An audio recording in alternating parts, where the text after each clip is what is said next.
Dorne es una tierra especial, algo diferente culturalmente al resto de Poniente. Políticamente separada durante mucho tiempo, y también culturalmente separada por los Rhoynar y las tradiciones que trajeron. Esto dijo George R. R. Martin sobre Dorne allá por 2012 en el blog de Adrias New, en una de sus visitas a España. Cuando Martin viaja allí, Dorne tiende a ser uno de los temas que más se cubren, pues uno de los países que inspiraron el Principado de Dorne fue España, en especial las tierras de Al-Ándalus, los reinos de Taifás e incluso su relación con los reyes católicos. Dorne es una región políticamente compleja, en la que conviven varias razas de hombres y cuya cultura, más liberal, es muy distinta al resto de los Siete Reinos. Pero para aquellos que conozcan la saga solo por la serie de televisión Juego de Tronos, Dorne puede parecer poco más que una zona desértica y sin mucha importancia ni cultural ni política. Hoy vamos a demostrar esta idea equivocada y hacer justicia para Dorne, la tierra más al sur de Poniente. Hola a todos y bienvenidos a la Biblioteca de Antigua.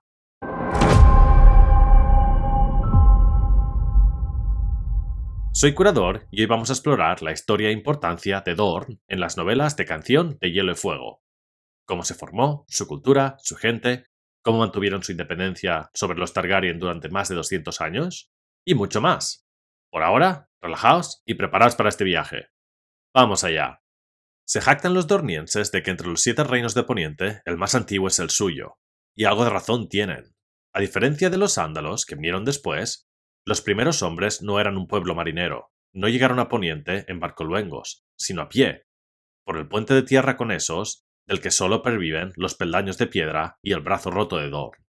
Tanto si caminaban como si iban a caballo, era inevitable que donde primero hollasen la tierra del poniente fuesen las costas orientales de Dorne. Pocos fueron, sin embargo, los que decidieron establecerse en ellas, pues no eran tierras muy acogedoras, sino todo lo contrario. Los hijos del bosque llamaron a Dorne la tierra vacía, y con razón.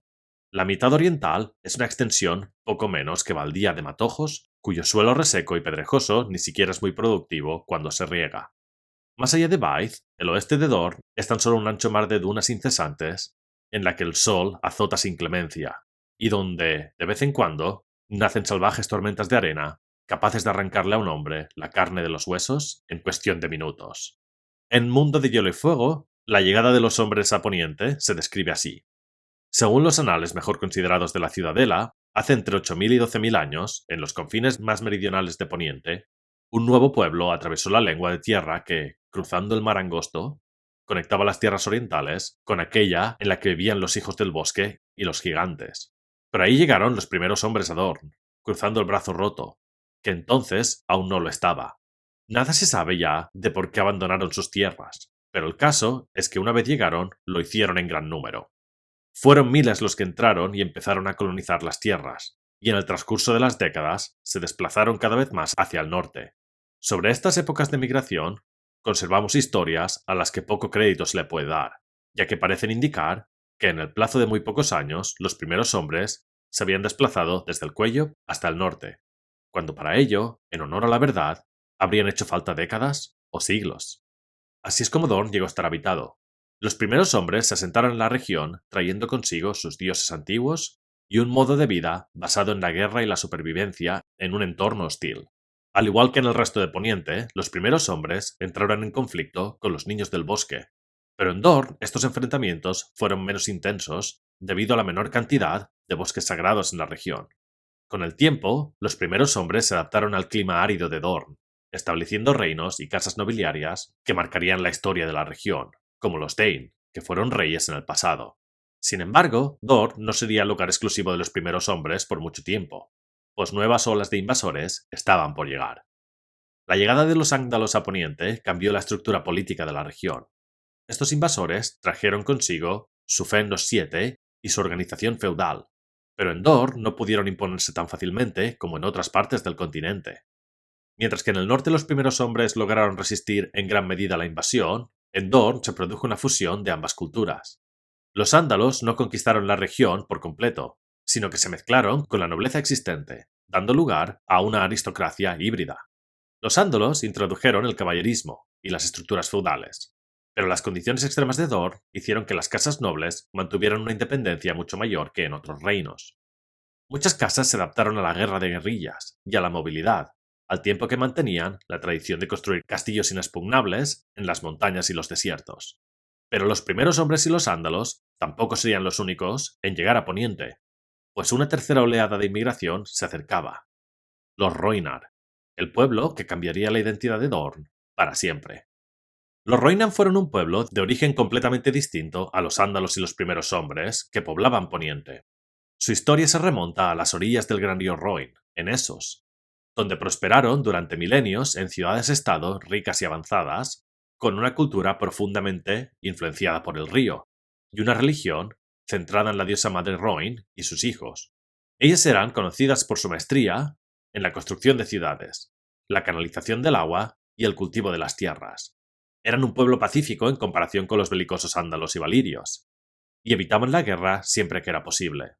Sus ciudades eran prósperas y ricas en comercio, protegidas por ejércitos de guerreros conocidos como los Hijos del Río, quienes empleaban el agua como arma, muy posiblemente mediante el uso de la magia.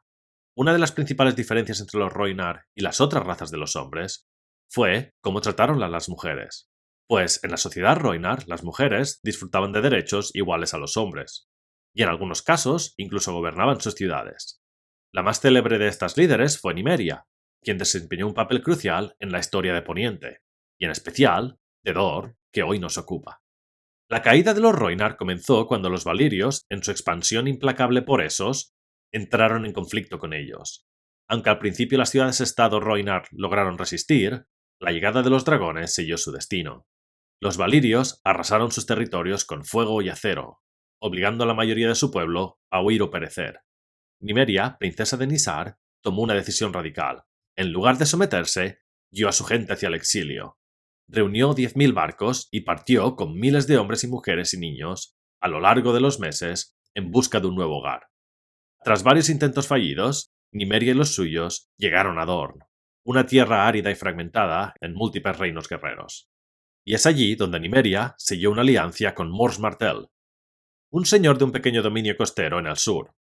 Con la ayuda de los Rhoynar y sus habilidades estratégicas, Mors emprendió una conquista contra los demás señores dornienses.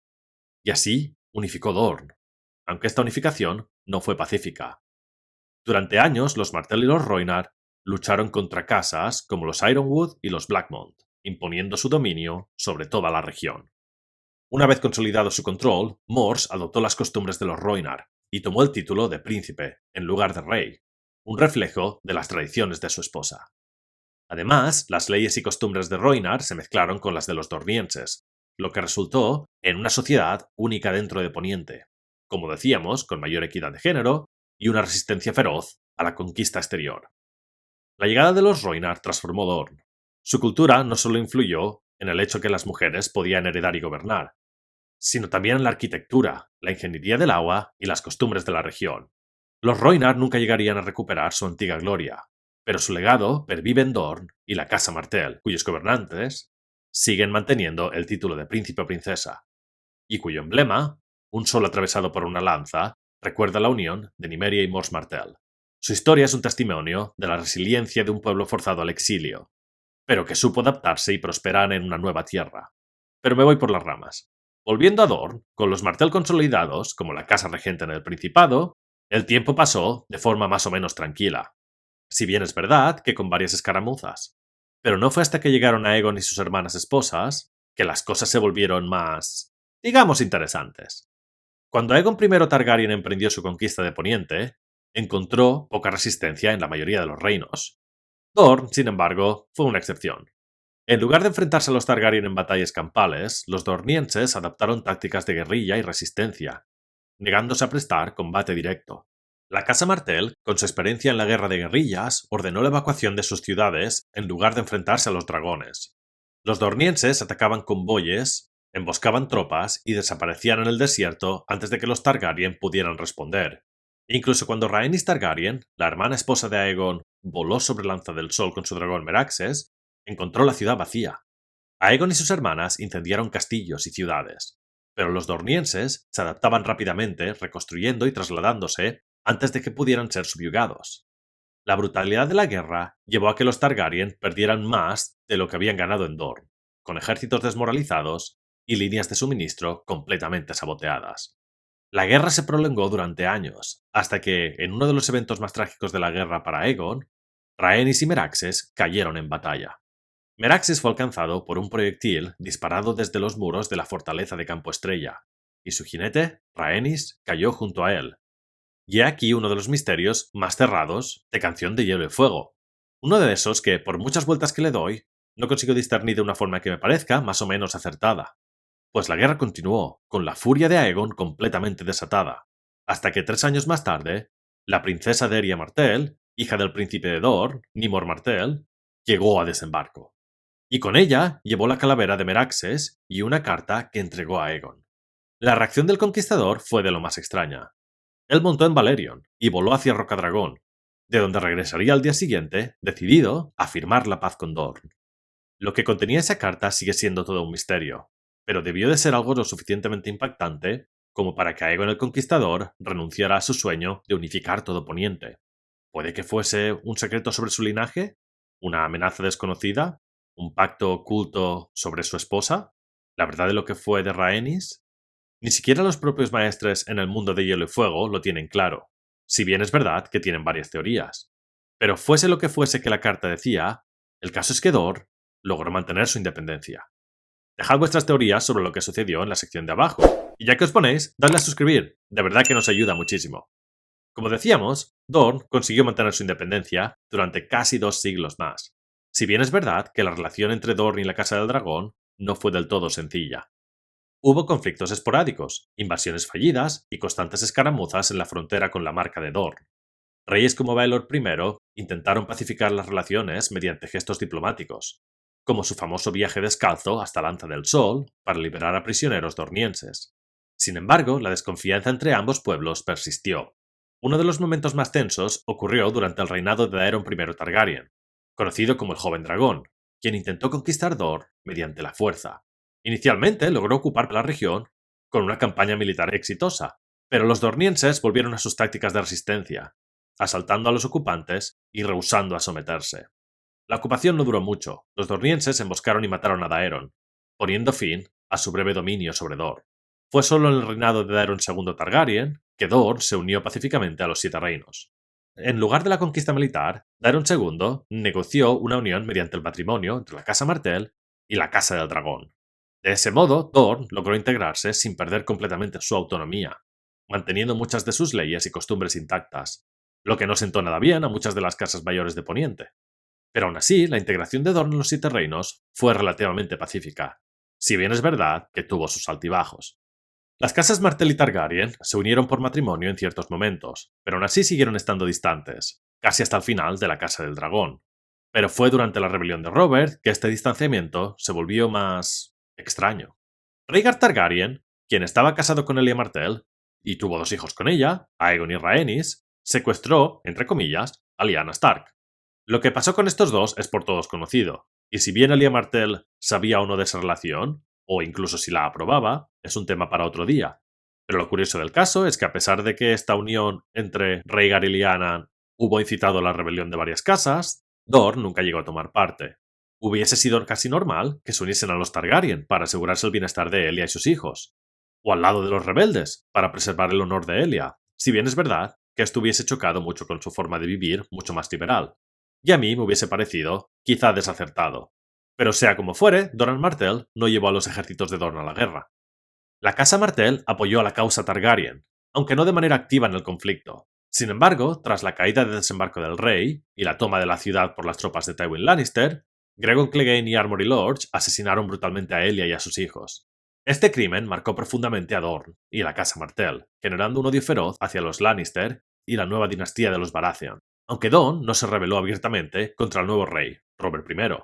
Pero la relación entre la casa Martell y la corona se volvió fría y distante, y Doran creería sus planes. En tiempos más recientes, Dorne sigue siendo una pieza clave en el tablero político de Poniente. El príncipe Doran Martell, un gobernante prudente y calculador, ha jugado un papel en la resistencia silenciosa contra los Lannister. Su hermano, Oberyn Martell, se convirtió en un personaje crucial en los eventos de Desembarco del Rey, cuando buscó venganza por la muerte de Elia. Oberyn se enfrentó a Gregor en un juicio por combate, pero a pesar de estar a punto de ganar, terminó muriendo de una forma atroz. La muerte de Oberyn desestabilizó Dorne, provocando la creciente agitación entre las serpientes de arena, Doran Martell y Arianne. Aquí es donde todo cambia con relación a la serie de televisión. En la serie de televisión hay casi un golpe de estado dentro de Dorne y su trama poco menos que termina. Pero en las novelas es donde continúa hacia adelante. Pues, de nuevo, Doran tiene muchos planes.